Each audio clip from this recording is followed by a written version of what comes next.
السلام علیکم ورحمۃ اللہ وبرکاتہ۔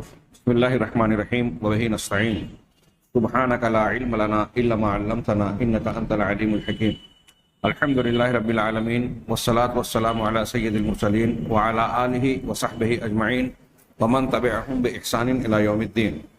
اعوذ باللہ من الشیطان الرجیم، بسم اللہ الرحمن الرحیم۔ یا ایہا الذین آمنوا اطیعوا اللہ واطیعوا الرسول واولی الامر منکم فَإِن تَنَازَعْتُمْ فِي شَيْءٍ فَرُدُّوهُ إِلَى اللَّهِ وَالرَّسُولِ إِن كُنتُمْ تُؤْمِنُونَ بِاللَّهِ وَالْيَوْمِ الْآخِرِ ذَلِكَ خَيْرٌ وَأَحْسَنُ تَأْوِيلًا۔ وقال تعالى قُلْ هَٰذِهِ سَبِيلِي أَدْعُو إِلَى اللَّهِ عَلَى بَصِيرَةٍ أَنَا وَمَنِ اتَّبَعَنِي وَسُبْحَانَ اللَّهِ وَمَا أَنَا مِنَ الْمُشْرِكِينَ۔ مرکز دعویٰ سینٹر الجبیل کے ذمہ داران بطور خاص فضیلت الشیخ مختار احمد مدنی حفظہ اللہ، دیگر متعلقین سینٹر، معاونین، کارکنان اور یہاں موجود اور سننے والے تمام ہی بزرگان دین اور اخوان، منہج سلف کے مرکزی عنوان کے تحت ہمارے یہ دروس جاری ہیں۔ آج کا بنیادی عنوان کے تحت ذیلی عنوان ہے منہج سلف کے چند اصول اور خصوصیات۔ حقیقت میں دیکھا جائے تو یہ موضوع بڑا مفصل اور پہلو دار ہے۔ اگر ہم چاہیں تو اہل الحدیث یا منہج سلف کے مطابق ہم عقیدے سے متعلق ان کے اصول و ضوابط کا ذکر کریں تو کئی دروس درکار ہیں۔ عبادات میں ان کے اصول و ضوابط، استدلال اور استنباط مسائل و احکام کے سلسلے میں سلفی منہج کو پیش کریں یا اس کے اصولوں کا ذکر کریں۔ اسی طریقے سے اہل بدعت اور مخالفین کے ساتھ کیسا برتاؤ کیا جائے قرآن و حدیث اور صحابہ کرام رضوان اللہ علیہم اجمعین کے طریقے کے مطابق ان کے اصولوں کو اگر پیش کیا جائے تو ہر ایک عنوان کے تحت کئی پہلو اور کئی باتیں کی جا سکتی ہیں جو بڑی تفصیل طلب ہے۔ لیکن میں چاہوں گا کہ آج کے درس میں، جبکہ وقت بڑا محدود ہوتا ہے، ابتدا میں چند اصولوں کا سرسری تذکرہ کر دیا جائے، بعض اصول اور خصوصیات جو عمومی حیثیت رکھتی ہیں، اور اس کے بعد ہمارا کلام جو پچھلے درس سے جاری تھا اس سے جوڑ کر کچھ باتیں اور کچھ تفصیلات پیش کی جائیں۔ میں سلفی منہج کے بعض موٹے اصولوں کو، جن کی بنیاد پر اگر ہم پرکھیں اور دیکھیں تو اہل حق کا طریقہ کار، مسلک و منہج اور اہل باطل، اہل بدعت کے انحرافات بالکل صاف، واضح اور بیان ہو جاتے ہیں۔ اگر ان اصولوں کو بھی آدمی پیش نظر رکھے اور اپنے لیے ضروری سمجھے کہ دین کے سلسلے میں میں ان سے کبھی ہٹوں نہیں، تو انشاءاللہ شرک سے، بدعات سے، خرافات سے اور گمراہی سے محفوظ رہے گا۔ آئیے ہم سرسری طور سے پہلے دیکھیں کہ سلفی منہج کے بنیادی اصول کیا ہیں۔ سب سے پہلی بات کہ دین اللہ تبارک و تعالیٰ کی وحی کی سے حاصل ہوتا ہے۔ دین کی بنیاد وحی الہی ہے۔ اب وحی الہی کی جو شکلیں ہمارے پاس موجود ہیں، قیامت تک کے لیے جناب محمد رسول اللہ صلی اللہ علیہ وسلم کے ذریعے دی گئی ہے، وہ یا تو قرآن کی شکل میں ہے یا حدیث کی۔ چنانچہ سلفی منہج کا پہلا اور بنیادی اصول ہے کہ اللہ کے رسول صلی اللہ علیہ وسلم نے اپنی حیات طیبہ میں قول، فعل اور تقریرات، جو حدیث کی تعریف کی جاتی ہے، ان کی شکل میں جو بھی تعلیمات دی ہیں ان کو مضبوطی سے پکڑیں، اور آپ کے بعد آپ کے ساتھ صحابہ کرام رضوان اللہ علیہم اجمعین نے آپ کی جس طرح متابعت کی، آپ سے دین کو جس طرح سمجھا اور اس پر عمل کیا، جو اصول ضوابط اختیار کیے، اس کو مضبوطی سے تھاما جائے۔ ظاہر سی بات ہے کہ اللہ کے نبی صلی اللہ علیہ وسلم نے قرآن جو اللہ نے نازل کیا تھا اس کی تفسیر اور اس کو عملی شکل میں بیان کر کے لوگوں کے سامنے پیش کیا، صحابہ کرام نے اسی کی اتباع کی۔ تو پہلا اور بنیادی اصول ہوا کہ دین کو وحی الہی سے لیا جائے۔ دین کی بنیاد اللہ کی وحی ہے، اس کا مصدر وحی الہی، خاص طور سے عقیدے کے سلسلے میں ابھی ہم پڑھیں گے، سنیں گے کہ عقائد کے سلسلے میں جو ایمان بالغیب سے متعلقہ امور ہیں، غیبیات سے تعلق رکھتے ہیں یا عقیدہ جس کو ہم کہتے ہیں، انہیں انسان اپنی عقل سے، قیاس سے، کسی اور ذریعے سے سمجھ ہی نہیں سکتا۔ اس کے جاننے کا واحد ذریعہ، واحد مصدر صرف اللہ تعالیٰ کی وحی ہے۔ اسی لیے اہل علم نے، امام بخاری رحمہ اللہ نے صحیح البخاری کا جو آغاز کیا، سب سے پہلے کتاب الوحی کا تذکرہ کیا، اس کا ذکر کیا، اور وحی الہی کا ذکر کیا قرآن کی آیات اور بعض احادیث کے ذریعے سے۔ تو اس کی حکمت کہ سب سے پہلے کتاب الوحی امام بخاری نے کیوں اپنی صحیح میں رکھی، اس کی حکمت بیان کرتے ہوئے علماء کہتے ہیں کہ یہ اس لیے کہ کتاب الوحی کے بعد کتاب الایمان ہے، پھر اس کے بعد کتاب العلم ہے، اور دوسرے امور دین سے متعلق ابواب اور کتابیں ہیں۔ یہ بتانے کے لیے امام بخاری رحمہ اللہ نے لوگوں کو یہ بیان کیا کہ دین جو بھی ہمیں ملا ہے، ایمان ہو، علم ہو، احکام و شریعت کے مسائل ہوں، ساری کے ساری چیزیں ہم کو وحی الہی سے ملی ہیں۔ لہذا پہلا اصول ہمارا یہ بنا کہ اللہ کے کلام اور رسول اللہ صلی اللہ علیہ وسلم کی سنتوں کو دین کا مصدر مانا جائے، ان پر تمسک کیا جائے، ویسے جیسے صحابہ کرام نے کیا۔ اس پر بہت ساری دلیلیں ہیں۔ مشہور حدیث ہے، اللہ کے نبی صلی اللہ علیہ وسلم نے ارشاد فرمایا، ترکت فیکم شیئین، میں نے تمہارے درمیان دو چیزیں چھوڑی ہے، ہاں، لن تضلوا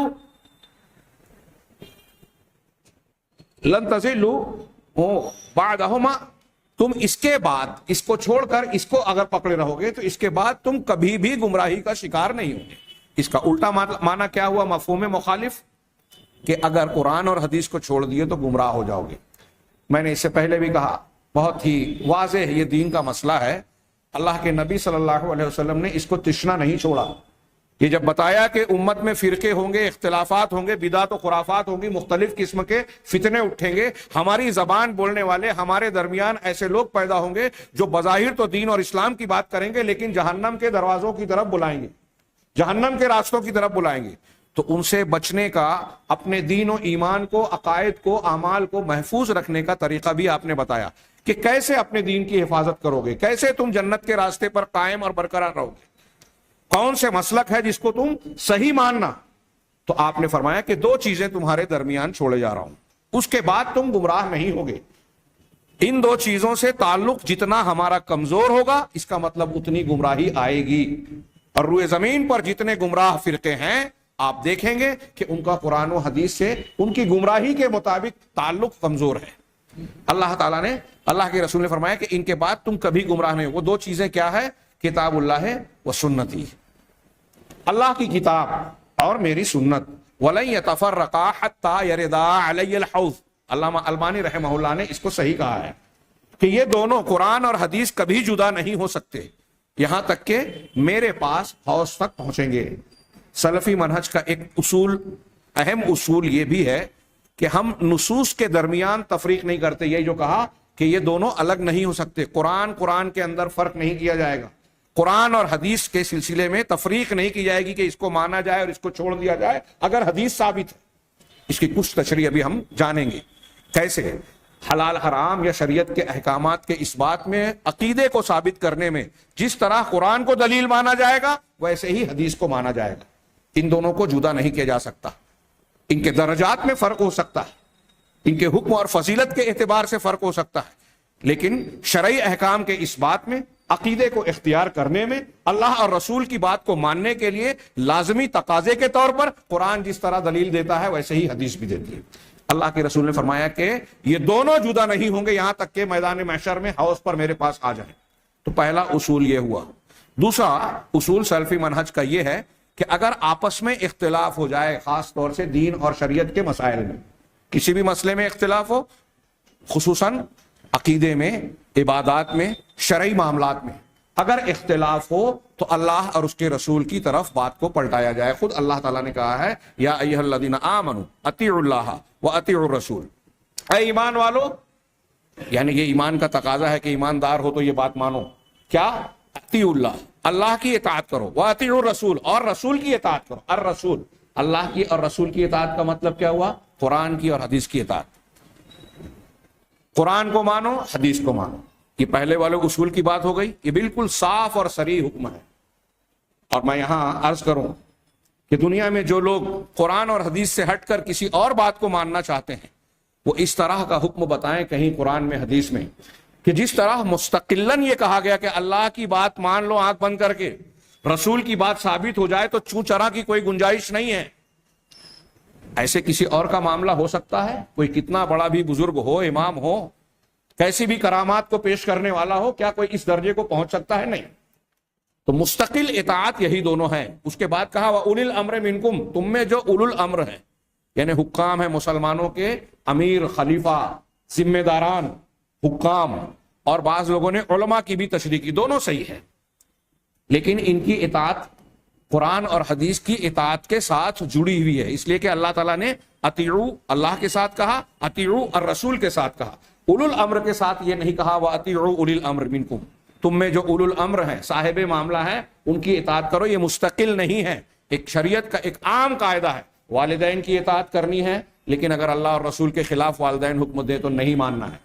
عمرہ کی سمع و طاعت کرنی ہے مسلمان خلیفہ امیر کا، لیکن اگر اللہ کی معصیت کا حکم دے تو نہیں ماننا ہے. علماء کی بات کو ماننا ہے دلیل کے مطابق، قرآن و حدیث کے مطابق، لیکن اللہ اور اس کے رسول کے خلاف ہو تو نہیں ماننا ہے. لا طاعۃ لمخلوق فی معصیت الخالق، اس معنی کی بہت سی صحیح حدیثیں ہیں بخاری، مسلم اور دوسری کتابوں میں کہ مخلوق کی، اللہ کی معصیت میں مخلوق کی اطاعت نہیں کی جائے گی. تو اب کوئی بڑے سے بڑا امام ہو جن کی طرف اہل تقلید ہوں یا اہل تصوف کا اپنے سلسلوں کی طرف نسبت ہو، وہ کسی شیخ کے ہاتھ پر بیعت ہوں، اگر ان کے مشائخ کی، ان کے امام کی بات قرآن حدیث سے ٹکرا جائے تو اس کو، جو بات امام کی ہے، بزرگ کی ہے، اس کو چھوڑ کر اللہ اور اس کے رسول کی بات ماننا لازم ہے. اس میں اہل سنت والجماعت کے درمیان، سلفی منہج کے درمیان، چاروں اماموں کے درمیان کوئی اختلاف نہیں ہے اس اصول میں. تو کہا اللہ تبارک و تعالیٰ نے فَإِن تَنَازَعْتُمْ فِي شَيْءٍ، اللہ کی اطاعت کرو اور رسول کی اطاعت کرو اور اولو الامر بھی. کچھ لوگ اس سے تقلید ثابت کرتے ہیں، موقع نہیں ہے کہ میں اس بحث میں جاؤں، لیکن اس سے تقلید کا رد ہوتا ہے. اللہ سے کی اطاعت، رسول کی اطاعت اور اولو الامر کی. اس کے بعد فَإِن تَنَازَعْتُمْ فِي شَيْءٍ، اگر تمہارا کسی معاملے میں اختلاف ہو جائے تو کیا اختلاف اللہ سے کرنا جائز ہے؟ سوال ہی نہیں. کوئی اللہ سے اختلاف کرے کافر ہو جائے گا. رسول سے اختلاف کرنا جائز ہے؟ سوال ہی نہیں پیدا ہوتا، ایمان سلامت نہیں رہے گا. تو اختلاف کس سے ہوگا؟ اولو الامر سے. اگر آپ اولو الامر اور امام کو کا معنی لے رہے ہو، جب قرآن کی آیت نازل ہوئی تو امام ابو حنیفہ، امام شافعی، امام مالک، امام احمد دنیا ہی میں نہیں تھے، تو اس وقت صحابہ کرام کو کیا حکم دیا گیا؟ اس کا انتظار کریں ان کی تقلید کرنے کے لیے. تو اس سے یہ بھی آیت سے معلوم ہوا کہ اولو الامر سے اختلاف ہو سکتا ہے، اور مقلدین کے یہاں اصول ہے کہ امام کا قول اس کے لیے حجت ہے، امام سے اختلاف نہیں کر سکتا. اب اگر اختلاف ہو تو کیا کرنا ہے؟ فَرُدُّوهُ إِلَى اللَّهِ وَالرَّسُولِ، اللہ کی طرف اور رسول کی طرف اپنے اختلاف کو پلٹاؤ، لوٹاؤ. یعنی مسئلے کا، اختلاف کا حل اللہ سے اور رسول سے کراؤ. مطلب قرآن اور حدیث میں اللہ تعالیٰ نے جب یہ حکم دیا کہ اختلاف ہونے کی شکل میں ادھر لوٹانا ہے، اس کا مطلب ہے کہ ہمارے سردرمیان دین کا، عقیدے کا، شریعت کا جو بھی اختلاف ہوتا ہے اس کا حل قرآن اور حدیث میں موجود ہے. اگر قرآن حدیث میں ہمارے اختلافات کا حل موجود نہیں ہوتا تو اللہ تبارک و تعالیٰ اس کا حکم نہ دیتا. اللہ نے اس کا حکم دیا اور آج کوئی کہتا ہے کہ ہمارے اختلافات کا حل قرآن حدیث میں نہیں ہے، اس کا مطلب وہ اللہ تعالیٰ پر الزام لگا رہا ہے کہ اللہ نے ایک ایسے کام کا حکم دیا جو ممکن ہی نہیں ہے. سوال پیدا نہیں ہوتا اس کا. تو اللہ تبارک و تعالیٰ کے نے قرآن کی یہ جو آیت ہے، اس آیت کو اصول کے طور پر روئے زمین پر آج، بلکہ اللہ کے رسول صلی اللہ علیہ وسلم کے زمانے سے لے کر آج تک اگر کوئی گروہ ماننے والا ہے تو وہ سلفی اہل الحدیث مانتے ہیں. آپ دوسری جگہوں پر دیکھیے کہ شریعت کی بنیاد قرآن و حدیث کو نہیں مانتے. قرآن حدیث کو رد کرنے کے لیے مختلف اصول بنا رکھے ہیں، بدعات کے مختلف طریقے ایجاد کر رکھے ہیں. ابھی انشاءاللہ ان کا تذکرہ آئے گا. یہ ہمارے امتیاز ہیں، سلفی منہج کے امتیاز ہیں، رسول ہیں کہ اگر اختلاف ہو جائے تو اللہ اور اس کے رسول کی طرف لوٹاؤ. صحابہ کرام میں اللہ کے رسول صلی اللہ علیہ وسلم کے بعد اختلاف ہوا کہ امام کس میں سے ہوگا، انصار سے یا مہاجرین سے، دونوں کا دعویٰ ہوا. حدیث پیش کی گئی، اللہ کے رسول صلی اللہ علیہ وسلم کا فرمان ہے الائمۃ من قریش، کہ ائمہ امیر المومنین، امامان مسلمین قریش کے ہوں گے. اختلاف ختم. اختلاف ہوا، قرآن اختلاف کی شکل میں حدیث کی طرف بات، حدیث آئی، حدیث کی طرف لوٹایا، اختلاف ختم. صحابہ کرام، کیا ہمارے اختلافات کا یہ حل ہوتا ہے؟ لوگ کہتے تو ہیں کہ صحابہ میں بھی اختلاف تھا، صحابہ میں عقیدے کا اختلاف نہیں تھا، منہج کا طریقہ کار کا اختلاف نہیں تھا. یہ بات ہمیشہ ذہن نشین رکھیے. استنباط مسائل میں اور بعض مسائل کے فہم میں بعض حدیثوں کے نہ پہنچنے کی وجہ سے، لا علمی کی وجہ سے اختلافات ہوئے، اور اس سلسلے میں جب کوئی دلیل پایہ ثبوت کو پہنچ گئی قرآن حدیث کی تو پھر اختلاف باقی نہیں رہا. کتنے اختلاف. اللہ کے رسول کی تدفین کا مسئلہ آیا، حدیث سنائی گئی کہ انبیاء جہاں وفات پاتے ہیں وہیں تدفین ہوتی ہے، اختلاف ختم. وراثت کا مسئلہ آیا، اللہ کے رسول کے ترکے کا، حدیث آئی کہ نبی انبیاء کا ترکہ صدقہ ہوتا ہے، اختلاف ختم. بخاری کی حدیث ہے کہ حضرت عمر فاروق لشکر کے ساتھ شام کے سفر پہ تھے، پتہ چلا شہر میں طاعون کی وبا ہے. انصار مہاجرین سے مشورہ کیا، کچھ نے کہا جانا چاہیے، کچھ نے کہا نہیں جانا چاہیے. میں تفصیل میں ہی پیش کر رہا ہوں، صرف حاصل کلام بیان کر رہا ہوں. دونوں نے اپنی اپنی عقلی طور پر دلیل رکھی، حدیث دونوں کے پاس نہیں تھی. ابھی بات چل رہی تھی کہ حضرت عبد الرحمن بن عوف رضی اللہ تعالیٰ عنہ نے پہنچ کر کہا کہ ہمارے پاس جو ہے، میرے پاس اس سلسلے میں علم ہے. میں نے اللہ کے نبی صلی اللہ علیہ وسلم کو فرماتے ہوئے سنا کہ جب تم کسی بستی کے بارے میں یہ سنو کہ وہاں طاعون ہے اور تم اس کے باہر ہو تو اندر نہ جاؤ، اور جب اندر ہو تو وہاں سے باہر نہ نکلو. فیصلہ ہو گیا، اختلاف ختم. یہ صحابہ کا منہج تھا، سلفی طریقہ یہی ہے. قرآن حدیث کی روشنی میں اللہ کا رسول کا یہی حکم ہے، سلفی منہج یہی ہے. اختلاف ہو تو اللہ اور اس کے رسول کی طرف لوٹاؤ. اگر میری کوئی رائے ہے، سمجھ فہم ہے، حدیث آ گئی، مجھے جھک جانا چاہیے. روئے زمین پر آپ کو اس طریقے پر عمل کرنے والے سلفی حضرات نظر آئیں گے. اللہ تبارک و تعالیٰ نے یہ بھی ارشاد فرمایا، فلا وربک لا یؤمنون حتی یحکموک فیما شجر بینہم. تیرے رب کی قسم، یہ لوگ مومن نہیں ہو سکتے جب تک اپنے اختلافات میں آپ کو حکم نہ بنائیں. شان نزول کی روشنی میں دیکھیں تو دنیاوی معاملات میں اختلاف کی بات بھی کہی گئی ہے. آپ کو یعنی اپنے جھگڑے میں رسول کو حکم بنانا. اب آج اللہ کے رسول صلی اللہ علیہ وسلم بنفس نفیس موجود نہیں ہے تو آپ کی سنتوں، آپ کی حدیثوں اور احکامات کو حکم بنایا جائے. اگر ہم نے ایسا نہیں کیا تو اللہ تعالیٰ قسم کھا کے کہہ رہا ہے، رب کی قسم، تیرے رب کی قسم، وہ مومن نہیں ہے جو اپنے اختلافات میں آپ کو حکم نہ بنائے. ثم لا یجدوا فی انفسہم حرجا مما قضیت ویسلموا تسلیما. پھر آپ کے فیصلے سے اپنے دل میں کوئی حرج محسوس نہ کریں اور سر تسلیم خم بھی کر دیں. یعنی دل سے بھی اللہ کے رسول کے فیصلے کو مانے، اندر سے بھی اور باہر سے بھی سر تسلیم خم کر لیں. ظاہر اور باطن دونوں اعتبار سے اللہ کے رسول کا فیصلہ تسلیم کریں. یہ دوسرا اصول میں نے بڑے اختصار سے بیان کیا. تیسرا اصول کہ اللہ اور اس کے رسول کے کلام کے آگے ہم کسی کے قول کو نہیں پیش کرتے. لا نقدم کلام احد علی کلام اللہ و رسولہ.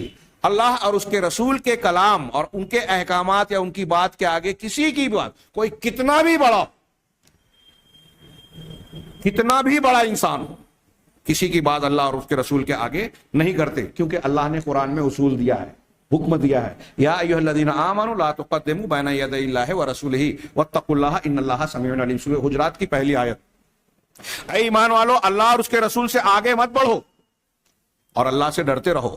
یقیناً اللہ سننے والا اور علم والا ہے. آگے نہ بڑھو کا مطلب کیا؟ قرآن حدیث آ گئے اور اب ہم اپنی عقل، اپنی سمجھ، اپنا قیاس کہ نہیں ایسا نہیں ایسا، اور ایسے سمجھ میں نہیں آتا اور یوں نہیں آتا، یا فلاں بزرگ کا یہ قول ہے، یا فتویٰ دینا ہے حلال حرام کا. شریعت کے معاملے میں کسی نے سوال پوچھا، قرآن حدیث جانتے نہیں ہیں، ادھر ادھر سے کہیں دو چار کتابیں چھان لی، فتوے کی اہلیت نہیں ہے، اور ہم بغیر جانے بوجھے قرآن و حدیث کو سمجھے، اللہ اور اس کے رسول کی بات کو جانے ہوئے اپنی بات آگے کر دیں، عقل کے گھوڑے دوڑائیں. سلفی منہج کا یہ ایک بنیادی اصول ہے کہ اللہ اور اس کے رسول سے کسی کو آگے نہ کیا جائے. یہاں تک کہ اگر اللہ اور اس کے رسول کی بات آ گئی تو فلاں امام، فلاں بزرگ، فلاں ولی، فلاں پیر صاحب چھوڑیے. سیدنا ابو بکر صدیق جو امت کے نبی کے بعد سب سے علی الاتفاق سب سے افضل شخصیت ہے، عمر فاروق کی بات بھی نہیں چلے گی، ابو بکر صدیق کی بات بھی نہیں چلے گی. میں نے اس سے پہلے کئی مرتبہ علامہ ابن تیمیہ کا یہ استدلال پیش کیا ہے، بڑا پیارا استدلال، کہ اللہ کے نبی صلی اللہ علیہ وسلم نے کہا کہ ہر امت میں کچھ ایسے لوگ ہوتے ہیں جن کو، جو محدثین ہوتے ہیں، الہام والے. میری امت میں ایسی شخصیت عمر فاروق کی ہے. زبان رسالت کے ذریعے سے یہ بتایا گیا کہ عمر فاروق پر اللہ تبارک و تعالیٰ الہام کرتا ہے ان کو سچائی. متعدد قرآن کی آیتیں ایسی نازل ہوئی جو حضرت عمر رضی اللہ تعالیٰ عنہ کی رائے کی تائید میں تھی. انہوں نے ایک رائے دی, قرآن نازل ہوا. کچھ علماء نے اس کو 12 احکامات تک گنایا ہے, کچھ 9 گناتے ہیں. بہرحال حضرت عمر فاروق کا یہ مقام ہے, ان کے فضائل اپنی جگہ ہم جانتے ہیں. لیکن جب اللہ کے رسول صلی اللہ علیہ وسلم کی وفات ہوئی, مانعین زکوٰۃ سے قتال کا معاملہ آیا, جن لوگوں نے کہا کہ ہم زکوٰۃ امام کو نہیں دیں گے یا زکوٰۃ کا انکار کر دیا, یہ دلیل دیتے ہوئے کہ اللہ تعالیٰ نے اللہ کے رسول صلی اللہ علیہ وسلم کو حکم دیا تھا کہ آپ زکوٰۃ جمع کریں. اب اللہ کے رسول نہیں رہے تو زکوٰۃ فرض نہیں ہے یا امام کو دینا ضروری نہیں ہے. 2 قسم کے لوگ تھے, دونوں سے ابوبکر صدیق نے قتال کرنے کا فیصلہ کیا. حضرت عمر فاروق نے کہا کہ کیا آپ ان سے قتال کریں گے؟ بخاری مسلم میں ہے یہ حدیثیں, جبکہ یہ کلمہ پڑھتے ہیں اور اللہ کے رسول صلی اللہ علیہ وسلم کا فرمان ہے کہ جو شخص لا الہ الا اللہ محمد رسول اللہ کی گواہی دے, نماز قائم کرے, زکوٰۃ دے, تو اس نے اپنی جان مال کو مجھ سے بچا لیا سوائے اس کے حق کے ساتھ. سیدنا ابوبکر صدیق رضی اللہ تعالیٰ نے کہا واللہ لأقاتلنہم, اللہ کی قسم میں ان سے ضرور قتال کروں گا جب تک کہ وہ اللہ کے رسول صلی اللہ علیہ وسلم کو جو زکوٰۃ میں رسی یا بکری کا بچہ دیتے تھے وہ مجھے نہ دے دیں, میں ان سے قتال کروں گا.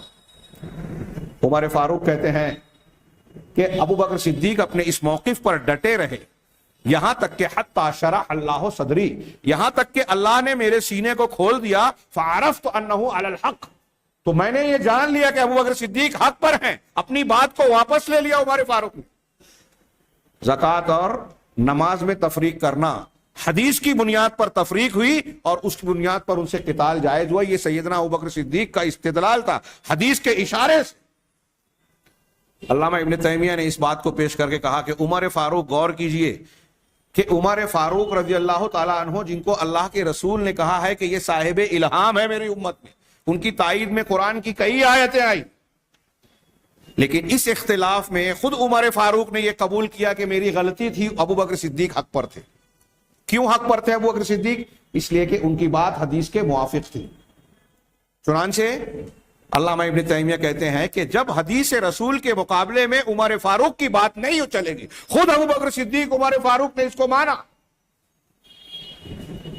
تو اب کسی بزرگ کا قول, کسی کا اجتہاد, کسی کی رائے, کسی پیر صاحب کا کشف, کسی کا خواب, کسی کا ذوق, کسی کی فہم اللہ کے رسول صلی اللہ علیہ وسلم کی حدیث کے سامنے کیسے قابل قبول ہو سکتی ہے؟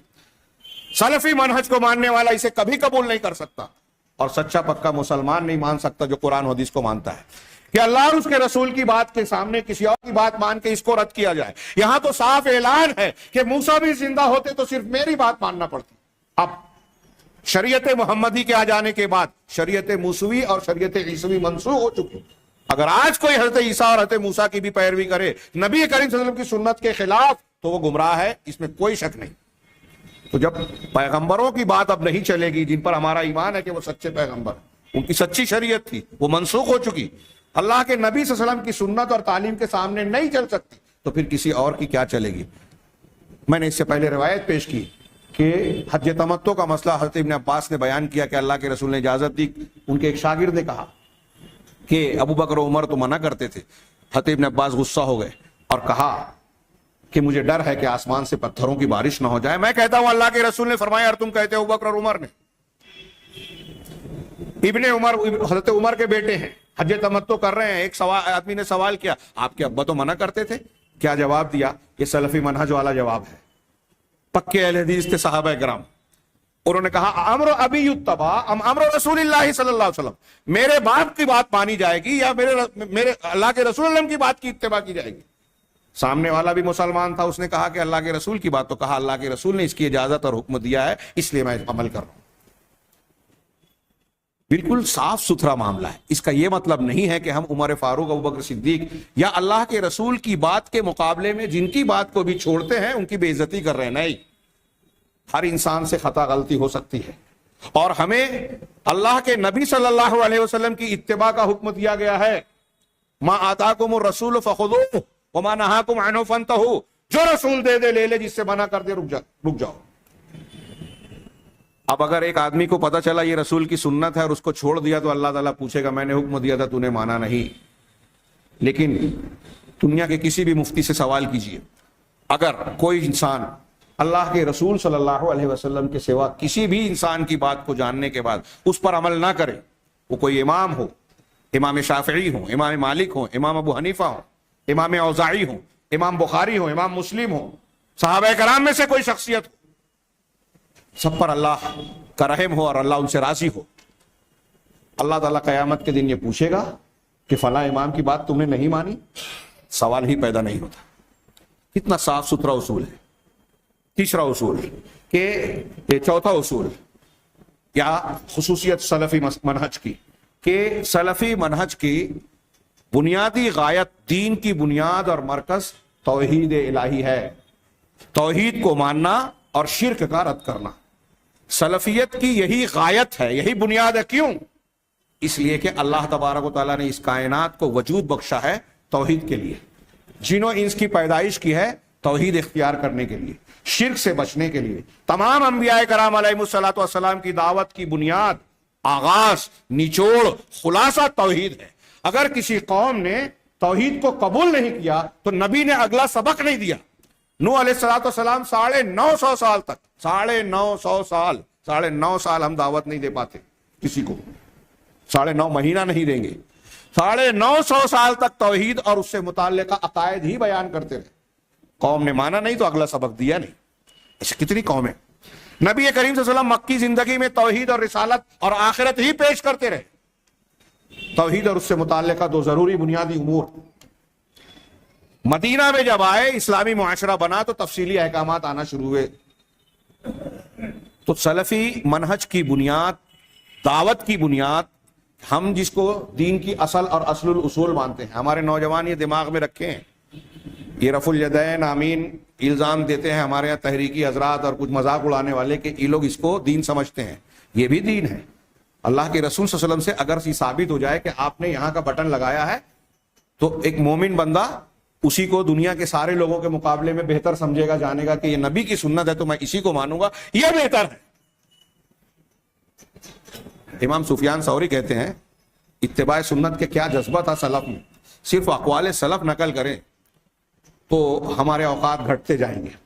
تو امام سفیان ثوری کا قول ایک یاد آ گیا پہلے دوسرے اصول کی روشنی میں, کہ انہوں نے کہا ان استطعت ان تحک رأسک الا تحک رأسک الا بالاثر فافعل, کہ اگر تم ایسا کر سکتے ہو کہ اپنے سر کو کھجانا چاہتے ہو تو سر کے کھجانے کے لیے بھی اگر حدیث کی بنیاد پر تم کھجا سکتے ہو تو ایسا ہی کرو.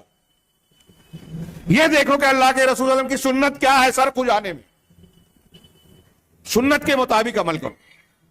تو اللہ کے رسول صلی اللہ علیہ وسلم کی جو بنیادی, بلکہ تمام انبیاء کی بنیادی تعلیم ہے توحید. کسی نبی اور کسی پیغمبر نے عقیدہ توحید میں کوئی سمجھوتا, کوئی کوتاہی کبھی نہیں برتی. اپنے عقیدے کے اعتبار سے بھی, اپنے مخاطبین کے اعتبار سے بھی, دعوت و تبلیغ کے اعتبار سے بھی. ہماری دعوت, نبی کی دعوت, اللہ کی دی ہوئی دعوت, صحابہ کرام کی دعوت کا اصل الاصول بنیاد توحید ہے. اللہ نے حکم دیا قل ھذہ سبیلی, اے اللہ کے رسول آپ اعلان کیجئے, لوگوں کو بتائیے یہ میرا راستہ ہے, یہ میرا منہج ہے, یہ میرا مسلک ہے. کیا مسلک ہے؟ ادعو الی اللہ, میں دعوت دیتا ہوں اللہ کی طرف, امام ابو حنیفہ کی طرف نہیں, امام شافعی کی طرف نہیں, اپنے بزرگوں اور باپ دادا کی طرف نہیں, فلاں روایت کی طرف نہیں, اللہ کی طرف بلاتا ہوں. دعوت اللہ کی طرف ہونا چاہیے. ہے دنیا میں جماعت اسلامی کی دعوت امام ابو العلا مودودی صاحب کی لٹریچر کی طرف ہے, تبلیغی جماعت کی دعوت مولانا الیاس کی طرف ہے, معتزلین کی دعوت ان کے اماموں کی طرف ہے, حنفی مسلک کی دعوت امام ابو حنیفہ اور ان کے بزرگان کی طرف, ائمہ کی طرف ہے.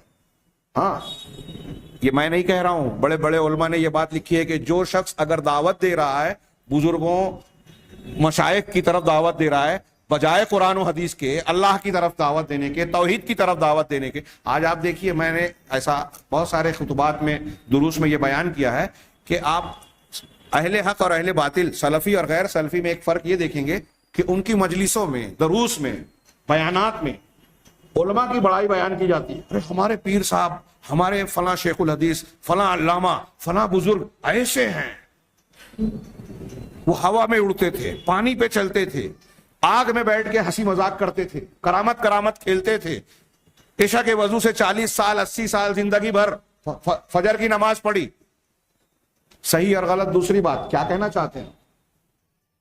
میں بتانا یہ چاہتا ہوں کہ اللہ کے نبی کی دعوت, انبیاء کی دعوت اور آج کی ان لوگوں کی دعوت میں کیا فرق ہے؟ بزرگان دین کی عظمت کا سکہ لوگوں کو ٹھوس ٹھوس کر بٹاتے ہیں. ارے بڑا بزرگ ہے، ان کی عظمت کے قائل بن جاؤ اور ان کے پیچھے چلو، ان کا مسلک اختیار کرو. وہ تو ایسے تھے، انہوں نے تو ایسی کتاب لکھی، ان کے اتنے فالوور. یہ سب دلیل ولیل نہیں ہے. آپ نبی کریم صلی اللہ علیہ وسلم کی دعوت کو دیکھیے.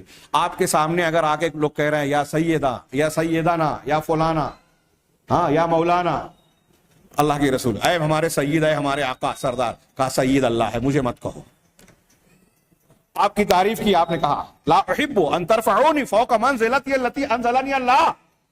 مجھ کو یہ بات پسند نہیں ہے کہ تم مجھ کو میرے مقام سے، اس مقام سے اٹھا کر مجھ کو بیان کرو جس پر اللہ نے مجھے رکھا ہے. یہ نبی کہہ رہے ہیں سید المرسلین. اللہ کی طرف سے حکم ہے کہ اپنا مقام بتائیں کہ سارے انسانوں کے سردار ہیں. اسے بیان کرتے ہوئے بھی انداز کیا ہے؟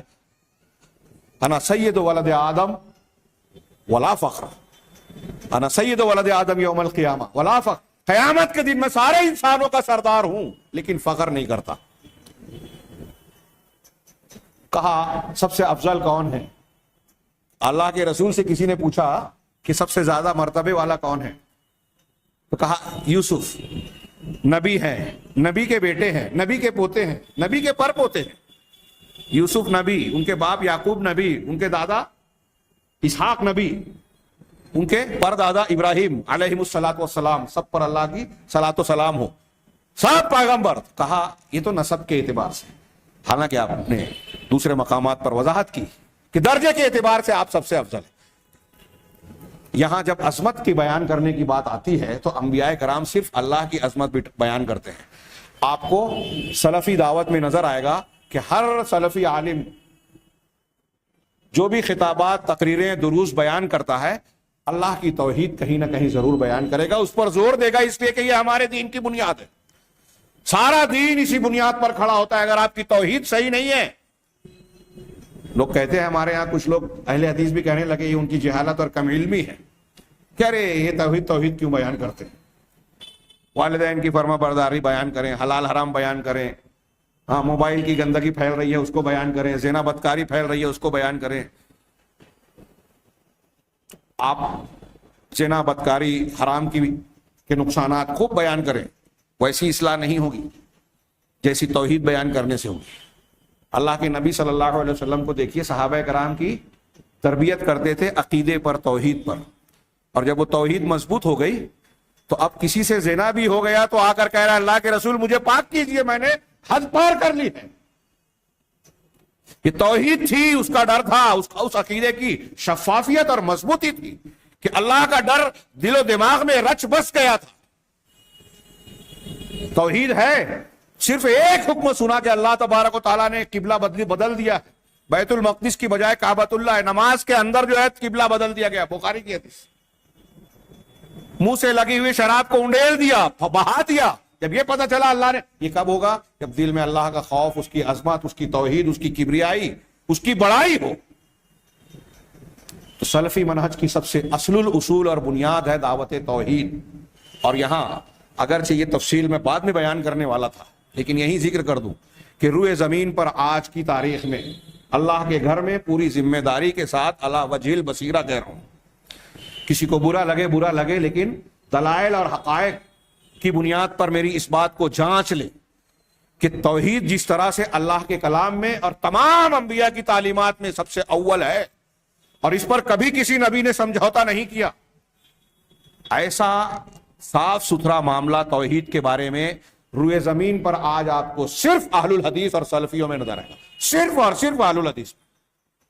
کوئی بھی مسلک ہو، میں پورے دعوے کے ساتھ کہہ رہا ہوں، ایسی شفاف اور صاف ستھری توحید اور توحید کی دعوت جو اللہ نے حکم دیا کہ آپ یہ کہیے کہ یہ میرا راستہ ہے، میں اللہ کی طرف دعوت دے رہا ہوں. کیسے دعوت دے رہا ہوں؟ علی بصیرتن، بصیرت کی بنیاد پر، جہالت کی بنیاد پر نہیں، آدھی ادھوری معلومات کی بنیاد پر نہیں، فضائل جان لیا اور 6 نمبر پہ عمل کر لیا اور دین بتانے لگے، نہیں. اپنے کسی بزرگ کی مفکر اسلام اور فلاں القاب کے نام سے کسی کو مشہور کر دیا، ان کی باتوں کو پڑھ کر نہیں، علی بصیرت، دلیل کی بنیاد پر. اور دلیل کیا ہے؟ قرآن حدیث. دعوت کا کام بھی علم کی بنیاد پر ہوگا, دلیل کی بنیاد پر. آپ کو صرف اہل الحدیث کے اندر یہ بات نظر آئے گی جو کبھی کبھی بے ادبی کی حد تک چلی جاتی ہے, لیکن اصولاً یہ صحیح ہے کہ اگر عالم بھی کوئی بات پیش کر رہا ہے تو آپ اس سے پوچھئے کہ اس کی دلیل کیا ہے. بغیر دلیل کے کسی کی بات مانی نہیں جائے گی. تو اللہ تعالیٰ کو حکم دیا, رسول نے حکم دیا, رسول بتا رہا ہے کہ آپ کہیے یہ میرا راستہ ہے, میرا منہج ہے. کیا کہ میں اللہ کی طرف دعوت دیتا ہوں بصیرت کی بنیاد پر. وسبحان اللہ, اور اللہ پاک ہے. وما انا من المشرکین, اور میں مشرکین میں سے نہیں ہوں. شرک والی دعوت میری نہیں ہے, بالکل نہیں ہے. آج آپ کون سا فرقہ مسلمانوں میں اہل الحدیث کے علاوہ بتائیں جس میں چھوٹا بڑا کسی نہ کسی قسم کا شرک نہ ہو. اگر آپ سوال جواب میں کسی کا نام لیں تو میں بتاؤں گا کہ شرک کی کچھ نہ کچھ شکلیں وہاں پائی جاتی. ہمارے گرد و پیش میں صوفیہ کے ہاں وحدت الوجود ہے, ہندوؤں کا اتحاد کا, وحدت الوجودی اور متحد ہونے کا عقیدہ صوفیوں کے ہاں پایا جاتا ہے. اور صوفیوں کے توسط سے جو بھی صوفیت اور تصوف کی گندگی سے آلودہ ہیں آج, وہ چاہے دیوبندی کہلاتے ہوں, بریلوی کہلاتے ہیں, کوئی بھی ہو, اس قسم کی گندگیوں سے بھرے پڑے. قبر پرستی, تعزیہ پرستی, بزرگ پرستی, اللہ کے رسول کا وسیلہ لگا کے دعا مانگنا دیوبندی حضرات میں بھی ہے. ان کے فضائل اعمال کے نام پہ اہل تصوف کے عقیدے ہیں. دیکھیے کہ امداد اللہ مہاجر مکی صاحب حجرے میں جا رہے ہیں اور باہر نکلے تو اپنا کپڑا بھیگا ہوا ہے اور نچوڑ رہے ہیں. پوچھا گیا کیا بات ہے, کہا حاجیوں کا جہاز ڈوب رہا تھا, میں بچانے چلا گیا. مریدین نے آ کے پوچھا اور لوگوں نے تاریخ ملائی تو کہا ہاں ہمارا جہاز ڈوب رہا تھا, ہاں, اور ہم نے دیکھا کہ پانی میں مہاجر مکی صاحب آئے اور انہوں نے جہاز کو پکڑ کے بھنور سے نکال دیا. امداد المشتاق نامی کتاب ہے اور دوسری کتابیں. یہ واقعہ 2-3 طریقے سے منقول ہے. ایک صاحب نے آگے کہا ارے آپ نے آ کے ہمارے جہاز کو جو ہے بھنور سے نکال دیا ورنہ ہم تو ڈوب جاتے. تو مہاجر صاحب کہہ رہے ہیں کہ ارے یہ اللہ ہے, پتہ نہیں کس کی شکل میں جا کے کیا کیا کر دیتا ہے. یعنی اپنے آپ کو یہ بتانا چاہ رہے ہیں کہ اللہ میری شکل میں آ کے جہاز کو نکالا. اللہ کا فرمان, اللہ کا تو اس کی شان تو یہ ہے کہ انما امرہ اذا اراد شیئا ان یقول له کن فیکون. اللہ کوئی چیز چاہتا ہے تو کہتا ہے ہو جا تو وہ ہو جاتی ہے. اسے جہاز میں کسی کی شکل اختیار کر کے جا کے جہاز نکالنے کی ضرورت ہے. کتنی بڑی گستاخی ہے. کیا یہ کفر اور شرکیات والی باتیں نہیں ہیں؟ اخوان المسلمین کے بانی حسن البنا, انشاءاللہ آئندہ درس میں ان کا تذکرہ آئے گا. آیات صفات کے سلسلے میں سید قطب حسن البنا, ہاں, ان کے اشعار جو منقول ہیں کتابوں میں درج ہے, خود ان کی کتابوں میں عبد الرحمن البنا ان کے سگے بھائی نے جو بیان کیا کہ میلاد کے جلسوں میں ان کی محفلوں میں شریک ہو کے یہ اشعار پڑھتے تھے حسن البنا, جس میں صراحتاً شرک موجود ہے. اللہ کے رسول سے مدد مانگی گئی, معاف کرنے والا, گناہوں کو معاف کرنے والا اللہ کے رسول کو کہا گیا. ایسے معنی پر مشتمل اشعار پیش کر رہے ہیں. کون؟ اخوان المسلمین کے بانی حسن البنا. شیخ الیاس صاحب, زکریا صاحب کا تبلیغی نصاب ہمارے یہاں سامنے موجود ہے. بعد میں ان میں سے کچھ چیزیں چھٹائی کی گئی ہے, اس کے باوجود کئی واقعات, کئی باتیں ایسی موجود ہیں جو صراحتاً قرآن و حدیث کے خلاف, عقیدے کے خلاف. میرا خود ایک واقعہ ہے. مجھ سے سوال کیا گیا ہے امبڑ کے شہر میں, کچھ حضرات کے نئے لوگوں نے پوچھا کہ کیا کہتے ہیں آپ فضائل اعمال کے بارے میں. تو میں نے کہا یہ سوال ابھی ٹال دیجئے. کہا نہیں ہم تو پوچھیں گے. میں نے کہا اس میں بہت ساری باتیں قرآن حدیث کے اور صحیح عقیدے کے خلاف ہے.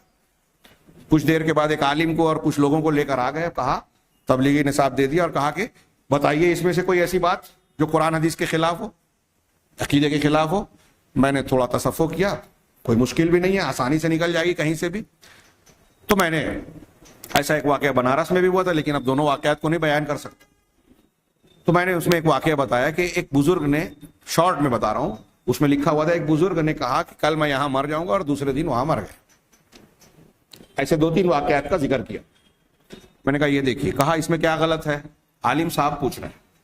میں نے کہا اچھا, قرآن کہتا ہے سورہ لقمان کی آخری آیت پڑھیے, جس کو بخاری کی حدیث میں اللہ کے رسول نے کہا کہ یہ جو اس آیت میں جو 5 چیزیں مذکور ہیں یہ غیب کی کنجیاں ہیں. ان اللہ عنده علم الساعة وينزل الغيث ويعلم ما في الارحام وما تدري نفس ماذا تكسب غدا وما تدري نفس بأي ارض تموت. یہ آخری 2 جملے جو میں نے پڑھے ہیں قرآن کے, اس کا ترجمہ کر کہ کوئی نفس نہیں جانتا کہ کل کیا کرے گا, کیا کمائے گا. کوئی نفس, کوئی ہستی نہیں جانتی کہ کہاں مرے گا. میں نے کہا قرآن کہہ رہا ہے کہ کوئی ہستی نہیں جانتی کل کیا کرے گا. قرآن کہہ رہا ہے کہ کوئی ہستی نہیں جانتی کہ کہاں مرے گا. لیکن آپ کے تبلیغی نصاب کے یہ بزرگ جو ہیں دونوں باتیں جانتے ہیں کہ کل کیا ہوگا، کہاں مروں گا. تو کہا وہ صوفیوں کی بات ہے، کوئی بات نہیں. ہمارے ایک دوست موجود تھے، انہوں نے کہا اس کا مطلب یہ کہ صوفیوں کے حساب سے قرآن غلط ہے، آپ یہ کہنا چاہتے ہیں؟ ان کی زبان سے آخر تک یہ نہیں نکلا کہ قرآن پر ہمارا ایمان ہے، یہ واقعہ ہم نہیں مانتے. بزرگ کی گستاخی یا ان کی تردید نہیں کر سکتے، اللہ کے کلام کو رد کر سکتے. یہ گندگی آپ کو اہل الحدیث میں نظر نہیں آئے گی.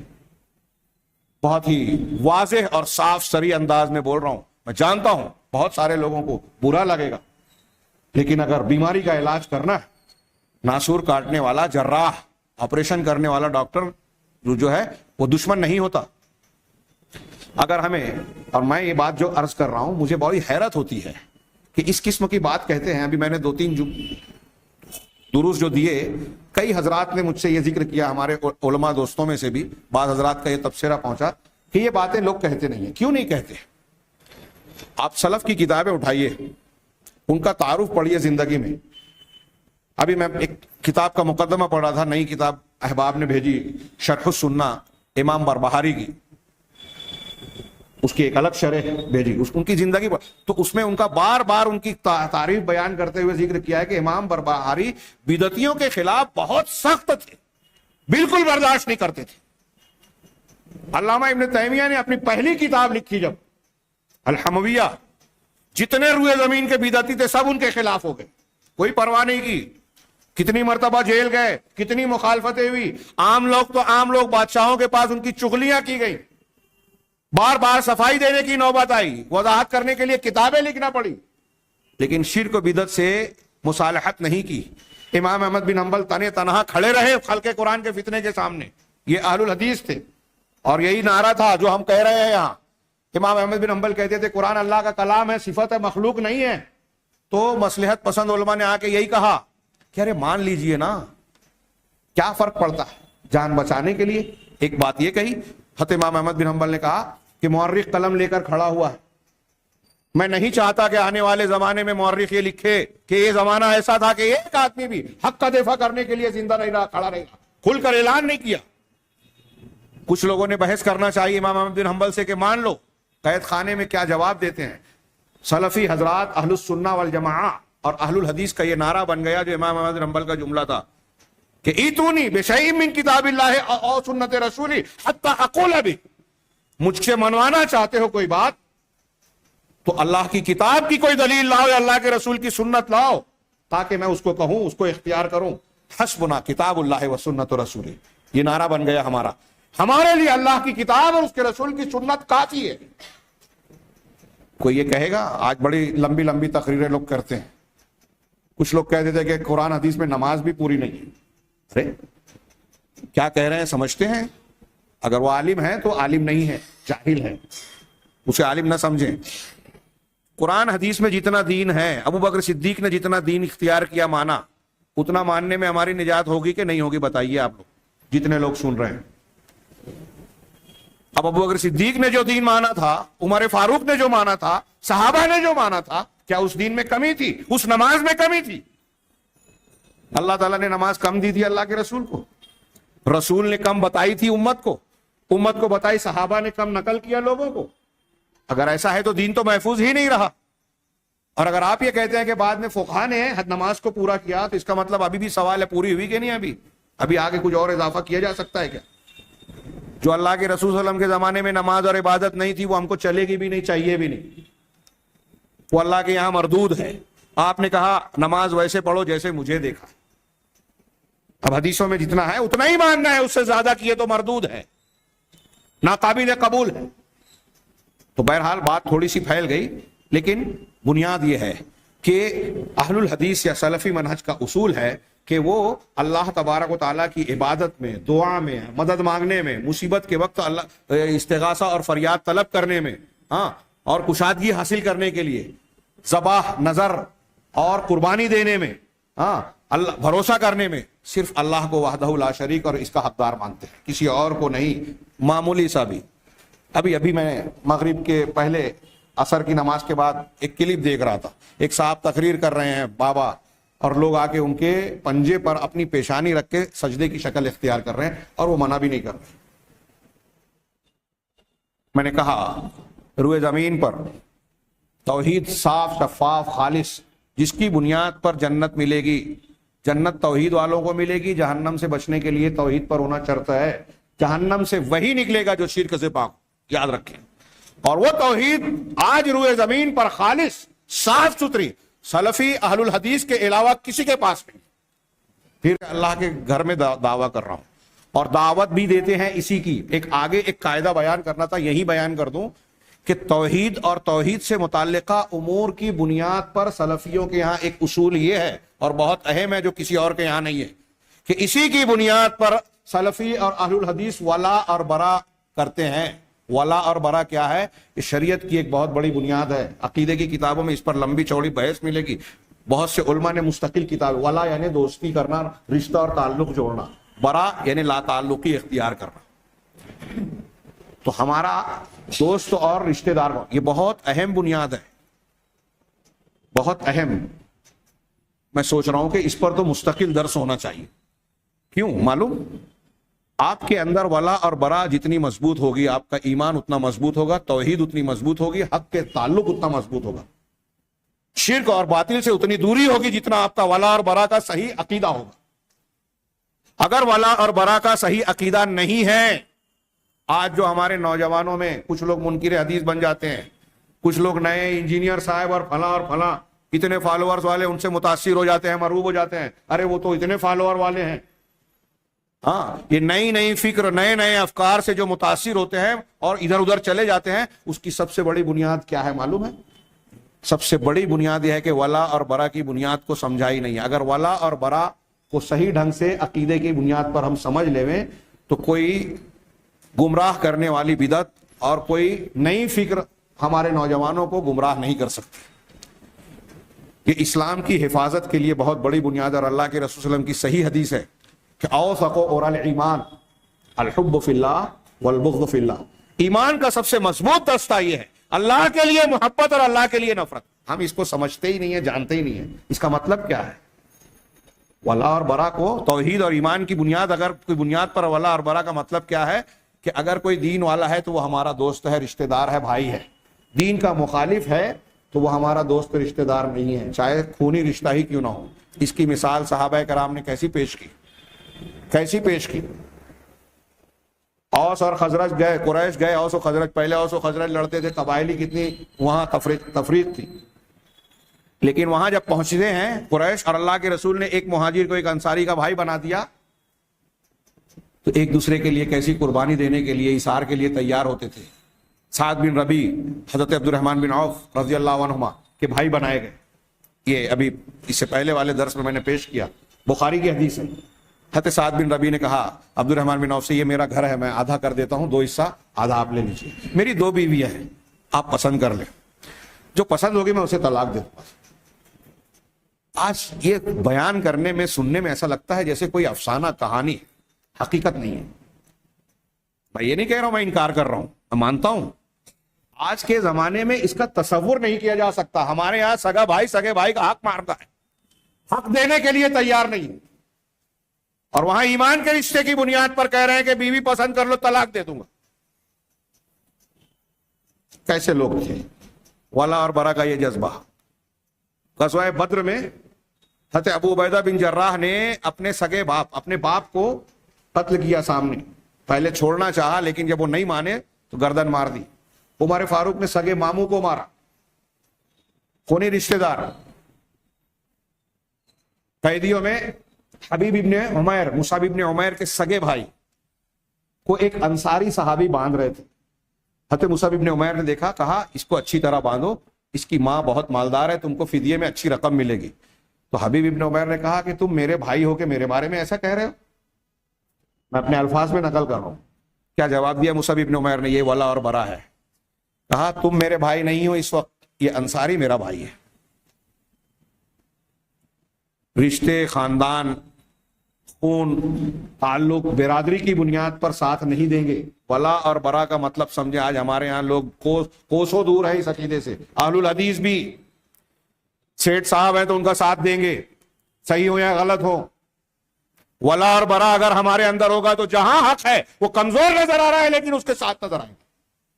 صحابہ کرام کا مقام ایسا ہی نہیں ہے سب سے افضل سب سے اونچا کہ وہ ایک مد اور آدھا مد خرچ کیے, بعد والے جو ہے احد پہاڑ کے برابر سونا بھی خرچ کر دے تو وہاں تک نہیں پہنچے. کیوں؟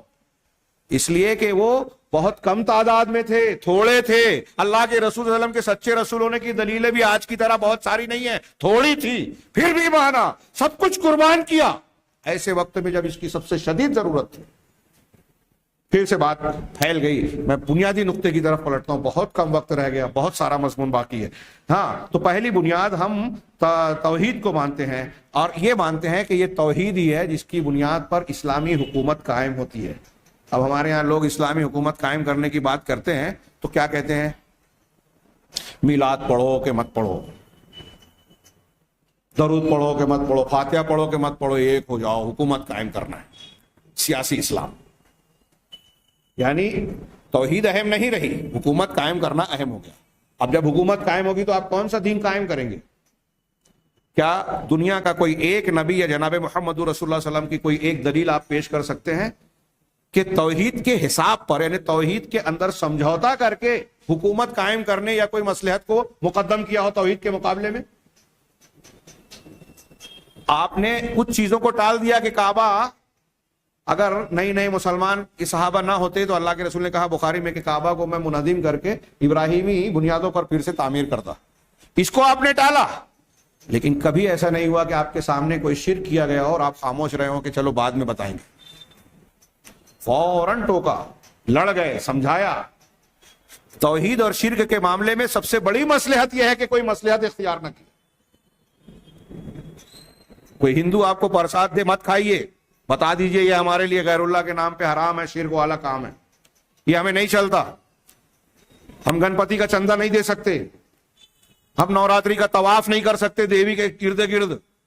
اس میں کوئی سمجھوتا, کوئی مصالحت اور کوئی کوتاہی نہیں چلے گی شرک اور توحید کے معاملے میں. بہرحال یہ اسلامی حکومت بھی توحید کی بنیاد پر قائم ہوگی اور مسلمانوں کے درمیان اتحاد و اتفاق بھی توحید کی بنیاد پر ہی قائم ہوگا. اور کسی بھی جماعت کو اللہ کی مدد اسی وقت ملے گی جب توحید ہوگی. اب آپ بولیں گے میلاد پڑھو کہ مت پڑھو, فاتحہ پڑھو کہ مت پڑھو, یعنی دوسرے لفظوں میں شرک کرو کہ مت کرو, ایک ہو جاؤ. ہمارے یہاں کی دعوت یہی ہے. ایک جماعت کہتی ہے کہ فضائل دیکھو, مسائل میں مت پڑھو, اختلاف میں مت پڑھو, تو اب شرک بھی کر رہے ہیں تو کوئی حرج نہیں. ایک جماعت کہتی ہے کہ آپ اس مسلک کو مانو یا اس مسلک کو مانو, سنت پہ رہو کہ بدعت پہ رہو, اتحاد و اتفاق کر لو. اتحاد و اتفاق ایسے ہو بھی نہیں سکتا. سلفی منہج کا جو اصول ہے, یہ جو 2-3 اصول بیان کیے گئے ہیں, رب کی توحید جب کریں گے تو صف کی توحید, مسلمانوں میں توحید پیدا ہوگی, اتحاد آئے گا. بغیر توحید کے ہونے والا اتحاد ریت کی دیوار ہے جو کبھی بھی ڈھل جائے. اتحاد و اتفاق کی بنیاد کیا ہے؟ قرآن, حدیث, توحید, اتباع سنت. یہی اتحاد و اتفاق کی اصلی بنیاد ہے جو اللہ تعالیٰ نے ہم کو دی ہے. فَإِن تَنَازَعْتُمْ فِي شَيْءٍ فَرُدُّوهُ إِلَى اللَّهِ وَالرَّسُولِ وَاعْتَصِمُوا بِحَبْلِ اللَّهِ جَمِيعًا وَلَا تَفَرَّقُوا. یہ اللہ کی توحید کی بنیاد پر بندوں میں توحید پیدا ہوگی, اتحاد پیدا ہوگا. اب آپ یہ کہیں گے کہ توحید ہو نہ ہو, اتباع سنت ہو نہ ہو, وہ فلاں کی اتباع کرے, وہ فلاں کی بدعت اور خرافات کو اختیار کرے, وہ قرآن حدیث کے خلاف اصول مانے, یہ اتحاد ہو ہی نہیں سکتا. سلفی دعوت کے اصول اور خصوصیات میں سے یہ بھی ہے کہ وہ جو اصول پیش کرتے ہیں اسی کی بنیاد پر امت کے درمیان اتحاد و اتفاق ہوگا اور اسی بنیاد پر اللہ کی مدد مل سکتی ہے. پوری دنیا کے مسلمانوں کو سلفی دعوت یہ پیغام دیتی ہے کہ آپ چاہتے ہیں کہ مصیبتوں, آفتوں, تکلیفوں سے نکل جائیں, دشمن سے بچ جائیں, تو ضروری ہے کہ آپ توحید کو اختیار کریں. اس کے بعد کہ سلفی دعوت کا ایک اصول یہ ہے, ایک خصوصیت یہ ہے کہ اللہ کے رسول صلی اللہ علیہ وسلم کی سنتوں کو زندہ کیا جائے. اللہ کے نبی صلی اللہ علیہ وسلم کی ایک حدیث ہے, صرف اس کا اشارہ کر کے آگے بڑھوں.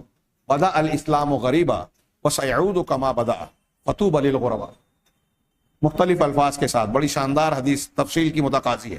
اسلام غربت کی حالت میں شروع ہوا. غربت کے کئی معنی کیے گئے, جو سب سے واضح ہے اجنبیت. جب نئے نئے مسلمان لوگ ہوئے, اللہ کے رسول کی دعوت کو قبول کیا, تو لوگ بولے ارے یہ کیا نئی نئی بات ہے, نیا دین. کفار مکہ کہتے تھے کہ بے دین ہو گیا, جو مسلمان ہوتا تھا اس کو کہتے تھے بے دین ہو گیا، جبکہ وہ دیندار بنتا تھا۔ تو اسلام غربت کی حالت میں، اجنبیت یا مسافرت کی حالت میں، سفر کرنا پڑا اس کے لیے، مکہ سے مدینہ کی ہجرت کرنی پڑی، تب اسلام کو فروغ حاصل۔ لوگ اس پر تعجب کرتے تھے، اجنبی محسوس کرتے، اور عنقریب یہ ایسی ہی غربت میں لوٹ آئے گا کہ جب آپ قرآن حدیث پر عمل کریں گے نا تو لوگ بولیں گے ارے یہ کیا نئی نئی بات لے آئے۔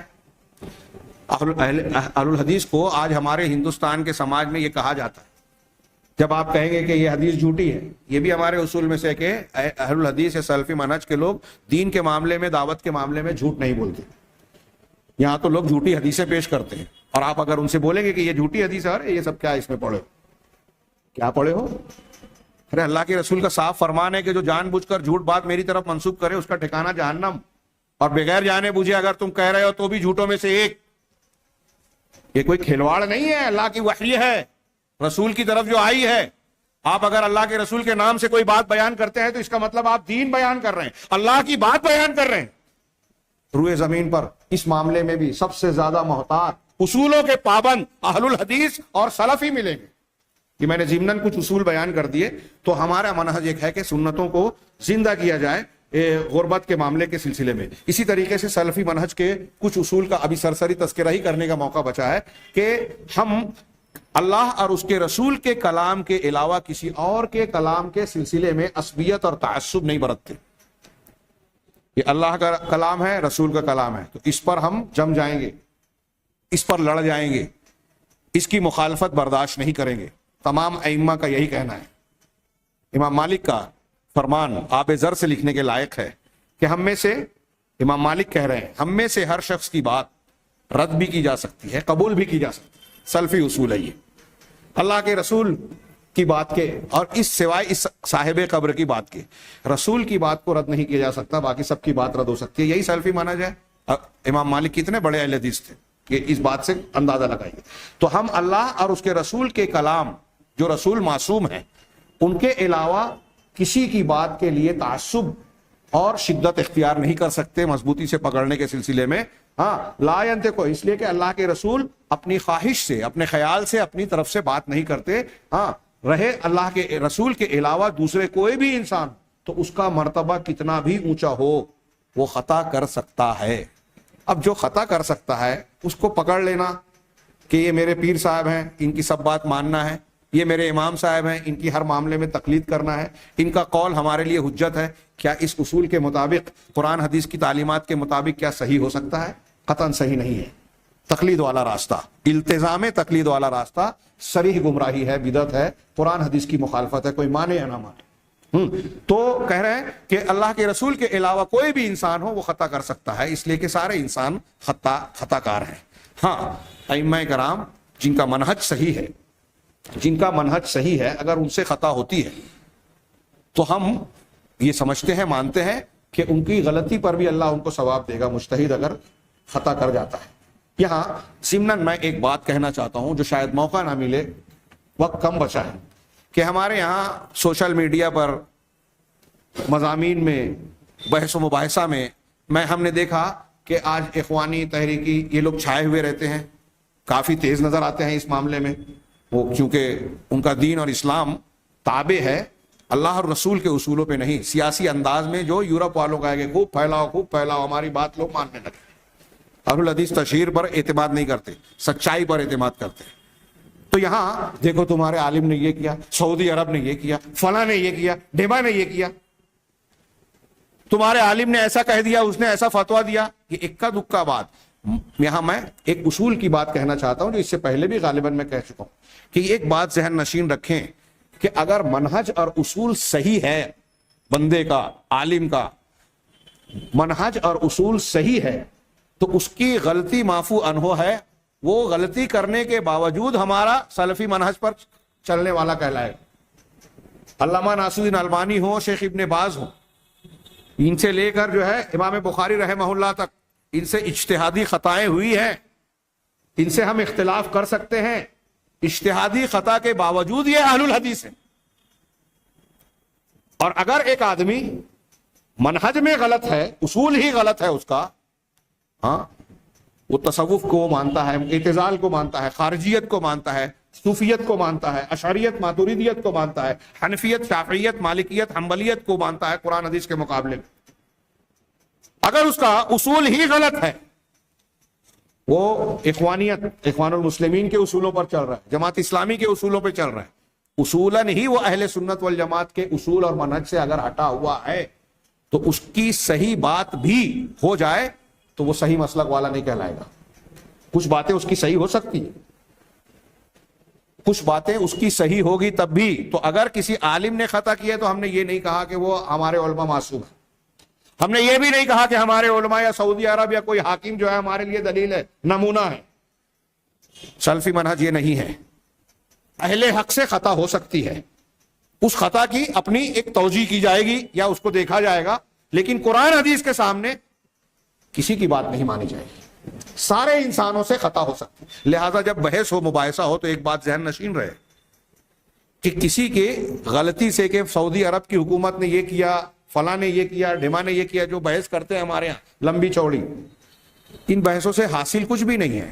وہ پلٹ کے یہ بولے کانگریس اور بھاجپا کی طرح، آج کل وہ مباحثہ ہوتا ہے ٹی وی چینل پہ کہ تمہارے زمانے میں اتنا فساد ہوا تو تمہارے زمانے میں تو اتنا ہوا، ہو گئی بات، کون صحیح اور کون غلط اس سے ثابت ہوا؟ ہماری غلطی یہ بھی تو تمہاری غلطی ہے۔ اصول دیکھا جائے، شخصیات کی غلطیاں، اور کبھی کبھی ہم کو حکومتوں کے کچھ فیصلے دور سے نظر آتے ہیں، لوگ سوال کرتے ہیں یزید نے عبید اللہ کو کیوں نہیں مارا اگر اس نے حضرت حسین کو شہید کیا تھا تو اس کے جواب میں اہل سنت نے سوال کیا کہ کچھ حکومت کی مصلحتیں ہوتی ہیں، حالات ہوتے ہیں۔ حضرت علی رضی اللہ تعالیٰ عنہ کو معلوم تھا کہ یہ قاتلین عثمان ہیں، اس میں یہ فلاں فلاں ہیں حضرت عثمان غنی کو قتل کرنے والے، لیکن ان کو قصاصاً مار نہیں پائے، اس لیے کہ حالات نازک تھے، اس کی اجازت نہیں دیتے تھے۔ تو خیر، یہاں آٹھواں کہ ہم تمام ائمہ مجتہدین کی، سلفی منہج کے اصول میں یہ ہے کہ تمام ائمہ مجتہدین امامان دین کا احترام کیا جائے، لیکن کسی ایک کے لیے تعصب اختیار نہ کیا جائے کہ آپ امام شافعی کو مان رہے تھے امام ابو حنیفہ کی بے عزتی کریں، امام ابو حنیفہ کو مان رہے تو دوسرے اماموں کی بے عزتی کریں، نہیں، کسی ایک کے ساتھ تعصب نہ کیا جائے، بلکہ فقہ کو قرآن و حدیث سے لیا جائے، صحیح حدیث سے، اور ان تمام لوگوں کے اقوال سے قرآن و حدیث کو سمجھا جائے۔ اب جن کی بات قرآن صحیح حدیث کے موافق ہو اس کی بات کو لے لے، جن کی بات صحیح حدیث کے خلاف ہو ان کی بات کو چھوڑ دے۔ یہ ہمارا سیدھا سادہ اصول ہے، اس میں کسی کی بے عزتی نہیں ہے بلکہ قرآن و حدیث پر عمل ہے۔ اسی طرح امر بالمعروف نہی عن المنکر، اور بدعت کے جتنے طریقے ہیں ان تمام کا رد کرنا سلفی منہج کا ایک اصول ہے۔ وقت ختم ہو رہا ہے، بہت اہم یہ اصول ہے۔ آپ دنیا میں جتنے بھی گروہوں کو دیکھیں اہل الحدیث کے علاوہ، وہ بدعت اور اہل بدعت سے کچھ نہ کچھ سمجھوتا کر لیتے ہیں، ارے چلنے دو کوئی بات نہیں، گائے بھی گابن بیل بھی گابن، یہ بھی صحیح اور یہ بھی صحیح۔ اس کو عربی والے کہتے ہیں کہ ضب اور نون دونوں اکٹھا کر لیا۔ ضب کہتے ہیں گوہ کو جو صحرائی جانور ہے، نون کہتے ہیں مچھلی کو جو پانی کا جانور ہے، دونوں کو اکٹھا کر لیا، صحیح غلط سب چلنے دو۔ ایسا سلفی منہج میں نہیں ہے، نفاق نہیں ہے، ذو الوجہین نہیں ہے، صاف شفاف دین۔ تو اہل بدعت کے سلسلے میں یہاں مستقل اصول ہیں کہ بدعت کے ساتھ مصالحت نہیں کی جائے گی، ان کی طرف نسبت نہیں کی جائے گی۔ ہمارے سامنے جو اصول ہے، اب شاید آئندہ درس کی طرف مجھے بڑھنا پڑے اور وقت کم پڑ جائے گا، دروس کم پڑ جائیں گے۔ بہرحال یہ کہ اللہ کے رسول صلی اللہ علیہ وسلم کی جو حدیث ہے حضرت عبداللہ بن مسعود کی صحیح مسلم کی کہ ہر نبی کے کچھ حواری اور اصحاب ہوتے تھے جو ان کی اقتدا کرتے تھے، ان کو حکم کو مانتے تھے، پھر ان کے بعد برے جانشین ہوئے، جو کہتے وہ تھے جو کرتے نہیں، اور کرتے وہ تھے جس کا حکم نہیں دیا گیا۔ وہ کرنا جس کا حکم نہیں ہے شریعت میں وہ بدعت ہے۔ تو اللہ کے رسول نے آگے فرمایا کہ جو ایسے لوگوں سے فمن جاہدہم بیدہ فہو مؤمن، جو ان سے ہاتھ سے جہاد کرے وہ مومن، جو ان سے زبان سے جہاد کرے وہ مومن، جو دل سے جہاد کرے وہ مومن، اس کے بعد رائی کے دانے کے برابر بھی ایمان نہیں ہے۔ آپ اس حدیث کی روشنی میں صرف اتنا وقت نہیں ہے، غور کیجئے کہ اللہ کے رسول کہہ رہے ہیں کہ بدعتیوں کے ساتھ ہاتھ سے زبان سے دل سے جہاد کرنا ایمان ہے۔ اب جو لوگ بدعتوں پر خاموش ہوتے ہیں، ان سے مصالحت کرتے ہیں کہ اس میں کیا رکھا ہے، اس میں کیا پڑا ہے، چھوڑو ان کو، ایسے لوگوں سے دین کی حفاظت نہیں ہو سکتی۔ اگر ہمارے امام مالک، امام شافعی اور یہ لوگ چھوٹے چھوٹے مسئلے کے لیے بظاہر جس کو ہم چھوٹا سمجھتے ہیں، حکومت وقت سے لڑ گئے، سنت پر ڈٹ گئے، جان دینی پڑی دے دی، لیکن دین کی حفاظت کی. اگر ایسا نہ کرتے تو آج ہمارے پاس صاف ستھرا دین محفوظ نہیں رہتا, پچھلی امتوں کی طرح حق باطل میں خلط ملط ہو جاتا. تو یہ تیسرا اصول ہوا. اسی طریقے سے ایک ایک جملے میں 2-3 اصول کا ذکر کر کے میں بات کو ختم کروں کہ سلفیت جو ہے یہ جتنے غلط عقائد ہیں, برے افکار ہیں, قرآن حدیث کے خلاف جتنی بھی افکار پائے جاتی ہیں مسلمانوں میں یا غیر, ان سب کو رد کرتی ہیں. اہل بدعت کے ساتھ سختی اختیار کرتی ہیں, بدعات کا رد کرتے ہیں, قرآن حدیث کا دفاع کرتے ہیں. اسی طرح سلفیت ایک جماعت ہے, یہ فرقہ نہیں ہے. اگلے درس میں آج اس میں شروع کرنا تھا, دکتور نے اس میں بیان کیا کہ سلفیت الگ فرقہ نہیں ہے, کیونکہ یہ تو وہ جماعت ہے جو صحابہ, اللہ کے رسول صحابہ کے بعد تواتر کے ساتھ تسلسل کے ساتھ چلے آ رہے ہیں. فرقہ وہ بنے جو اس سے الگ ہوئے, کہ ان سے علیحدگی اختیار کیے کسی بھی اصول کو اختیار کر کے. تو ہماری جو سلفیت ہے, اہل الحدیث ہے, یہ جماعت ہے, فرقہ نہیں ہے. ہاں, تو یہ ایک جماعت ہے, ایک گروہ ہے. ہاں, اسی طریقے سے سلفیت جو ہے وہ تکفیر, یعنی کفر کرنے والے, بدعت التکفیر آج جاری ہے, کسی مسلمانوں کو کافر قرار دینا, خارجیوں کا طریقہ, اس کی تفصیل انشاءاللہ آئندہ بیان کروں گا. تکفیر, بم دھماکے, خون بہانا, معصوموں کا خون بہانا, مال کو حلال اور مباح سمجھنا, ان سب چیزوں کا سلفیت رد کرتی ہے. سلفیت کا دامن, اہل سلفی منہج کا دامن اس سے پاک ہے. آخری ایک بات یہاں پیش کروں کہ سلفی حضرات جو ہے, سلفی منہج جو ہے وہ دین کو حاصل کرنے کے لیے قرآن و حدیث کے بعد رجوع کرتا ہے وارثین قرآن و حدیث کا, جن کو اللہ کے رسول نے ورثۃ الانبیاء کہا ہے. حضرت ابو درداء کی مشہور حدیث کہ العلماء ورثۃ الانبیاء, علماء انبیاء کے وارثین ہیں. لہذا جاہلوں سے, قرآن حدیث کو نہ جاننے والوں سے, یا وہ علماء جو وہ علماء ربانیین نہیں ہیں بلکہ حکومت کے علماء ہیں یا امت کے علماء ہیں, لوگوں کی مصلحت دیکھ کر, سیاسی طاقت دیکھ کر, اکثریت دیکھ کر, ہاں, جو فتویٰ دینے کے قائل ہیں, ان علماء سے دین نہیں لیتے, بلکہ جو اصلی علماء ہیں, قرآن و حدیث کے جاننے والے, جن کو علماء ربانیین کہا جاتا ہے, ان سے دین کو سیکھتے ہیں, لیتے ہیں. آج دنیا میں بہت سارے لوگ ایسے لوگوں سے دین سیکھنے کی کوشش کرتے ہیں جو حقیقت میں علماء نہیں ہیں, فتویٰ دینے کے اہل نہیں ہیں, قرآن حدیث اور دوسری فکروں پر, بدعت اور سنت کے معاملات اور فرق پر ان کی اچھی نگاہ نہیں ہے. لہذا جو لوگ ایسا کرتے ہیں وہ گمراہی کا شکار ہیں. تو یہ سلفیت کے چند اصول میں نے بیان کیے. یہاں کچھ خصوصیات اور اصول عقیدے سے متعلق میں بیان کرنا چاہتا تھا کہ سلفی جو ہیں عقل کو نقل پر مقدم کرتے ہیں. تفصیل میں پیش کرنا چاہتا تھا ایک توحید والی بات, ولا اور برا کی بات, اور خاص طور سے کہ یہ کہ قرآن اور حدیث میں فرق نہیں کرتے. ہمارے یہاں کچھ لوگ سنت کو رد کرنے کے لیے اصول بناتے ہیں کہ خبر واحد حجت نہیں ہے, یہ حجت نہیں ہے, یا اس اصول کی بنیاد پر اس حدیث کو رد کر دیا جائے. اللہ رسول اللہ صلی اللہ علیہ وسلم نے جو فرمایا ہے کہ جو رسول دے لے لو, جس سے منع کر دے رک جاؤ, تو ان آیتوں اور حدیثوں میں یہ فرق نہیں کیا قرآن یا حدیث نے کہ جو متواتر حدیثیں ہوں اس کو ماننا, جو احاد والی ہیں اس کو نہیں ماننا.